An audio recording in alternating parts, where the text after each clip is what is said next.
তো আমরা এমনই একজন নবী বা রাসূলের উম্মাহ, যাকে আল্লাহ তাআলা এত সম্মানিত করেছেন এবং যার উম্মতকে এত সম্মানিত করেছেন। কিয়ামতের ময়দানে আসছে আমাদের সম্মান সম্পর্কে এক একজন নবী রাসূল যখন দাঁড়াবেন, দাঁড়িয়ে যখন তারা তাদের কথাগুলো বলবেন, তাদের উম্মতেরা অস্বীকার করবে, যারা অবাধ্য উম্মত তারা অস্বীকার করে বলবে যে রব্বুল আলামিন উনি যেটা বলছেন উনি ওনার দায়িত্ব পালন করেননি, নাউযুবিল্লাহি মিন যালিক।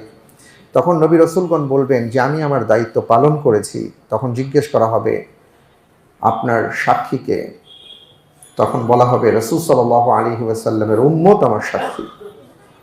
এই উম্মতকে সাক্ষী মানা হবে এবং সেই দিন এই উম্মত সাক্ষ্য যখন দিবে, আল্লাহ তাআলা জিজ্ঞেস করবেন যে এটা তোমরা কোথায় জেনেছো, কারণ সেই নবী বা রাসূলকে তো তোমরা পাওনি। তারা বলবেন রব্বুল আলামিন আপনি যে কোরআন নাজিল করেছেন সে কোরআনের বর্ণনা অনুপাতে আমরা সাক্ষ্য দিচ্ছি প্রত্যেক নবী এবং রাসূল তারা তাদের দায়িত্ব পালন করেছেন। মর্যাদা।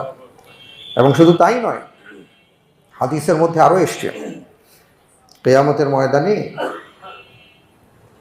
সবার আগে যাকে উঠানো হবে তিনি হলেন মুহাম্মদ রাসূলুল্লাহ সাল্লাল্লাহু আলাইহি ওয়াসাল্লাম, এবং তারপর সকল নবী রাসূলগণকে উঠানো হবে। এরপরে উম্মতদের মধ্যে সবার আগে যাদেরকে উঠানো হবে তারা হলেন মুহাম্মদ রাসূলুল্লাহ সাল্লাল্লাহু আলাইহি ওয়াসাল্লামের উম্মাহ।